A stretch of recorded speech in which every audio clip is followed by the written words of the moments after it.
जो पहले हमने टेंसर ट्रांसफॉर्मेशन पढ़ा था वो इस फॉर्म में था। यहाँ पर ये जैकोबियन था ये दो, और ऐसे रेगुलर था, इसको हम रेगुलर कह सकते हैं और प्योर टेंसर ट्रांसफॉर्मेशन कह सकते हैं। मगर एक्चुअल जो टेंसर ट्रांसफॉर्मेशन होता है वहाँ पर एक डिटर्मिनेंट ऑफ जे भी चाहिए होता है, ठीक है। ये जैसे पहले लिखते थे वैसे होगा, सेम ये जैकोबियंस होगा, मगर एक एडिशनल टर्म मल्टीप्लाइड होगा, इसको कहते हैं हम Jacobian, determinant of the Jacobian. तो ये इनका डिटर्मिनेंट होगा। और ये ओमेगा एक पैरामीटर होगा जो कि डिसाइड करेगा किस तरीके का ट्रांसफॉर्मेशन है। फॉर एग्जांपल जो हम रेगुलर ट्रांसफॉर्मेशन में लिखते थे वहाँ पर ओमेगा जीरो होता था, तो हमें ये वाला फॉर्म मिलता था, ठीक है। जब हम ये यहाँ पर इसको वन करेंगे तब हमें ट्रांसफॉर्मेशन जो लीनियरली डिपेंडेंट होगा किसके ऊपर, सपोज एक quantity, suppose density, mass density को हम एक सिस्टम में ट्रांसफर कर रहे हैं दूसरे सिस्टम में, तो वहाँ पर ओमेगा का वैल्यू वन होगा, तो वहाँ पर मुझे डिटर्मिनेंट निकालना पड़ेगा क्योंकि दोनों सिस्टम में डेंसिटी डिफरेंट होगा। No doubt amount will be same, mass जैसा का तैसा रहेगा, लेकिन मास डेंसिटी डिफरेंट होगा। और माइनस वन तब लेंगे, ठीक है, omega equals to minus one तब लेंगे जब डिफरेंशियल फॉर्म में होगा, ठीक है, जो डेंसिटी जैसे कि D by D x form में होगा, ठीक है। जैसे कि हमारा जो डेंसिटी है, सपोज करंट डेंसिटी के बारे में देखते हैं। करंट डेंसिटी, सपोज एफ मेरा करंट डेंसिटी है, तो वो क्या होता है, D I by D A area, D I by D A है ना करंट डेंसिटी। तो आई क्या होगा मेरे लिए, आई क्या होगा, integration of F D, F dot D A, ठीक है। ये मेरा करंट डेंसिटी था, तो यहाँ पर ये डिफरेंशियल आ रहा है, ठीक है, इस फॉर्म में हम ओमेगा को माइनस वन करेंगे। नेक्स्ट, ठीक है, एग्जांपल लेते हैं करंट डेंसिटी का। तो यहाँ पर हम करंट डेंसिटी का एग्जांपल ले रहे हैं, एस सिस्टम, एक सिस्टम एस में जहाँ पर एक्स वाई जेड कोऑर्डिनेट्स होंगे, सपोज ये है, और ट्रांसफ़र करेंगे हम एस डैश सिस्टम में जो कि एक्स बार वाई बार जेड बार होगा। तो सपोज करंट डेंसिटी मैं डिनोट करूँगा एफ बार से। तो मान लेते हैं ये जो सिस्टम एस और एस बार है दोनों रिलेट हो रहे हैं इन कोऑर्डिनेट से, मतलब एक्स बार जो है वो फाइव टाइम्स एक्स होगा, Y bar Y, Z bar two times of Z होगा।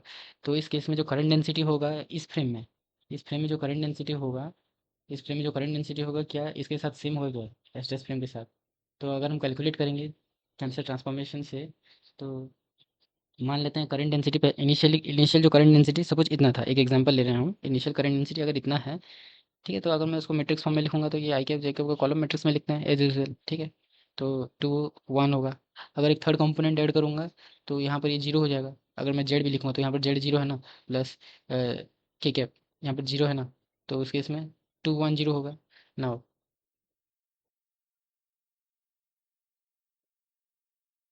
तो टू वन जीरो होगा।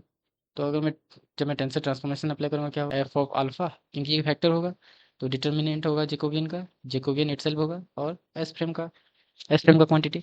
तो सिमिलर यहाँ पर ओमेगा क्या होगा, क्योंकि ये डिफरेंशियल है, तो ओमेगा मेरे लिए क्या होगा, वन माइनस वन होगा। ओमेगा मेरे लिए माइनस वन होगा, एज यूजल जेकोबियन ट्रांसफॉर्म करेंगे ना। अभी जेकोबियन क्या होगा, जेकोबियन का जो ये तो एक थ्री डायमेंशन में है ना, एक्स वाई जेड, तो ये थ्री क्रॉस थ्री मैट्रिक्स होगा जेकोबियन। तो हर एक कंपोनेंट्स हम निकालेंगे एक एक करके। और एक कंपोनेंट कैसे रिलेट हो रहा है, अगर जे ऑफ अल्फा बीटा है, अगर जे ऑफ अल्फा बीटा है, ये रो के लिए, ये कॉलम के लिए, तो ये पहला वाला हमारा रो के लिए होगा, सेकंड वाला कॉलम के लिए होगा, क्योंकि ट्रांसफॉर्म कर रहे हैं, है ना। ये तो हम पहले से जानते हैं ना रेगुलर ट्रांसफॉर्मेशन में एक्स वाई, क्योंकि ये कॉन्ट्रा वेरिएंट है, ठीक है, ये कॉन्ट्रा वेरिएंट है, तो डैश कोऑर्डिनेट्स ऊपर रहेगा और अनडैश नीचे रहेगा, ठीक है। तो हर एक कंपोनेंट्स के लिए हम निकालेंगे, ठीक है। तो यहाँ पर हम जे वन वन के लिए निकालेंगे, जे वन मतलब del X bar by del X कितना होगा, क्योंकि एक्स फाइव है यहाँ पर ये फाइव है, तो ये होगा फाइव। सिमिलर पॉइंट टू के लिए X bar by Y zero zero. Similar for बाकी कंपोनेंट्स के लिए निकालेंगे, ठीक है। हर एक कंपोनेंट्स के लिए हमें निकालना है, हर एक कंपोनेंट्स के लिए, ठीक है। तो ये टर्म्स सब जीरो हो जाएंगे क्योंकि,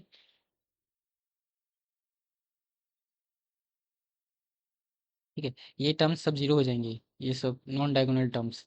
रीज़न क्या है, रीज़न है कि जो मेरा एक्स है सिर्फ एक्स के ऊपर डिपेंड कर रहा है, वाई वाई के ऊपर डिपेंड कर रहा है, जेड जेड के ऊपर डिपेंड कर रहा है। तो इसीलिए ओनली डायगोनल टर्म्स सर्वाइव करेंगे, बाकी नॉन डायगोनल टर्म्स सब जीरो हो जाएंगे, ठीक है। तो जो नॉन डायगोनल टर्म्स हैं जैसे कि ये, और ये डायगोनल टर्म्स हैं, ठीक है, ये और एक है थ्री थ्री, ये, तो ये टर्म्स खाली सर्वाइव करेंगे, ओके। तो अगर मैं मैट्रिक्स फॉर्म में इन सबको लिखूंगा टुगेदर तो मुझे ये वाला मैट्रिक्स मिलेगा, ये मेरा जैकोबियन मैट्रिक्स है, ठीक है। तो अब इसका डिटर्मिनेंट निकालेंगे। डिटर्मिनेंट कैसा होगा, डिटर्मिनेंट होगा this cross this much,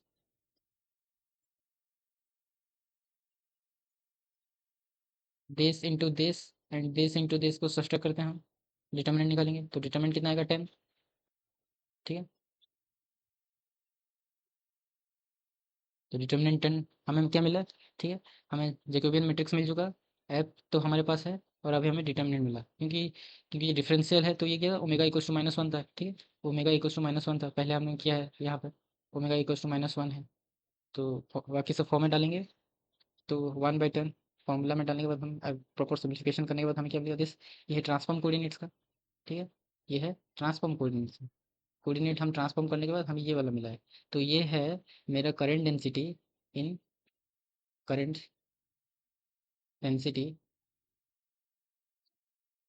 in S bar system.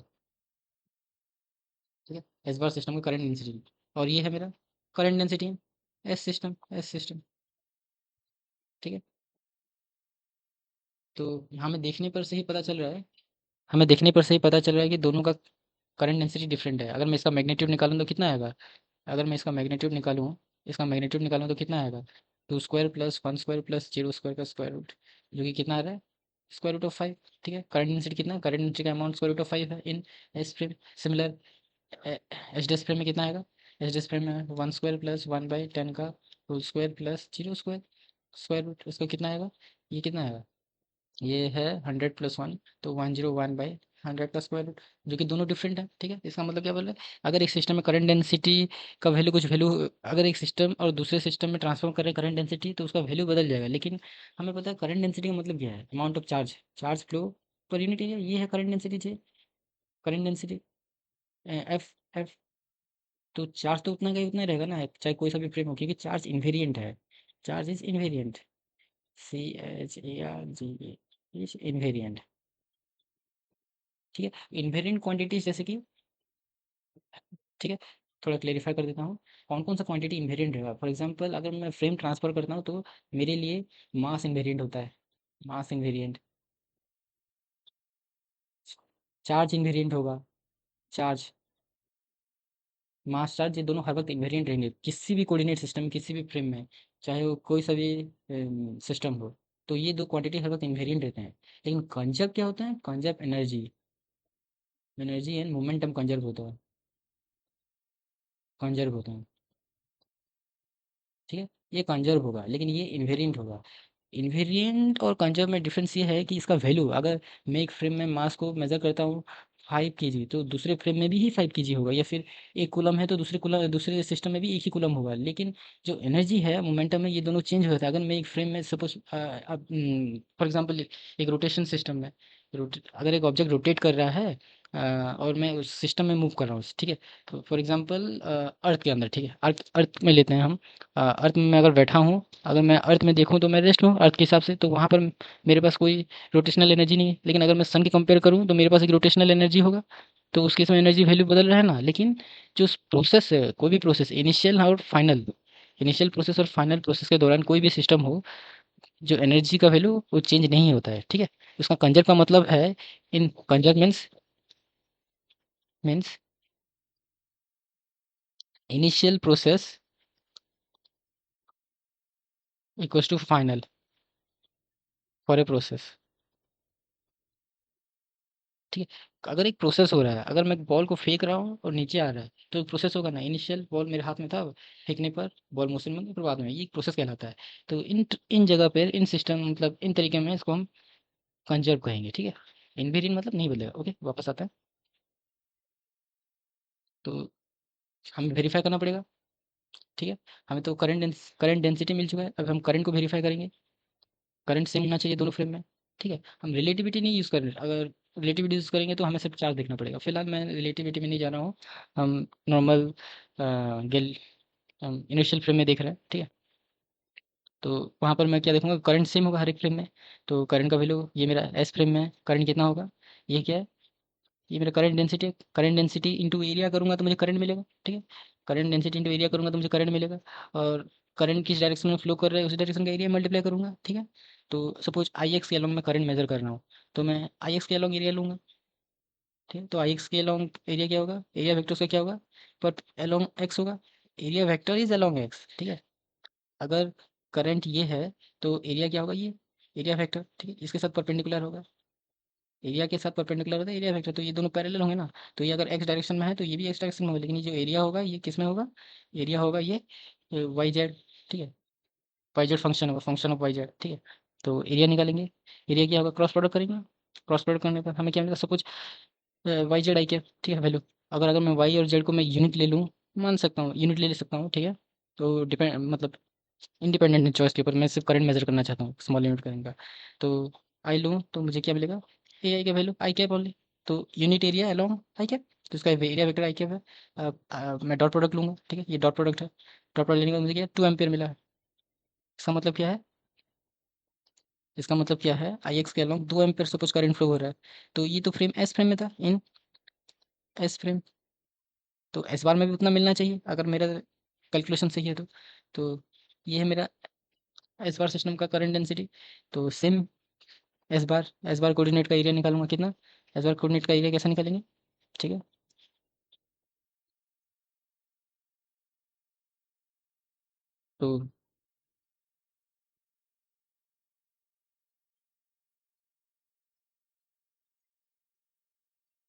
तो एस बार कोऑर्डिनेट का एरिया कितना होगा, वाई बार वेक्टर इंटू जेड बार वेक्टर, तो वाई बार वेक्टर जेड बार वेक्टर आई कैप, और वाई का वैल्यू पता है वाई बार कितना होगा, वाई, जेड बार कितना होगा 2 टाइम्स ऑफ जेड, हम उस फ्रेम में लिखेंगे, तो क्या होगा, क्योंकि वाई जेड का value Y equals to Z equals to X equals to हम 1 ले रहे हैं, तो वैल्यू कितना आएगा 2 आई कैप, तो अभी मैं एरिया डॉट प्रोडक्ट करूंगा, आई वेक्टर इंटू आई, डॉट प्रोडक्ट करने के बाद मुझे क्या मिलेगा, सेम मिलेगा 2 एम्पियर मिल रहा है, इसका मतलब करंट इट्स सेम, ये किस फ्रेम में है, ये एस बार फ्रेम में है, ठीक है, तो इसका मतलब हमने जो ट्रांसफॉर्मेशन किया है वो सही है, और सिमिलर बाकी एक्सिस में हम दिखा सकते हैं, सिमिलर वाई एक्सिस का भी निकाल सकते हैं, और वाई बार एक्सिस का भी निकाल सकते हैं, तो इससे क्या पता चल रहा है, करंट डेंसिटी डिफरेंट हो सकता है मगर जो करंट है अमाउंट ऑफ करंट वो सेम रहेगा, अगर मैं टाइम को मैं सेम मानूँ दोनों फ्रेम में तो अगर इन केस अगर टाइम डिफरेंट मानूंगा एक फ्रेम से दूसरे फ्रेम में, जो कि हम रिलेटिविटी में देखते हैं जनरल या फिर स्पेशल रिलेटिविटी में, उस केस में मुझे चार्ज देखना पड़ेगा, ठीक है,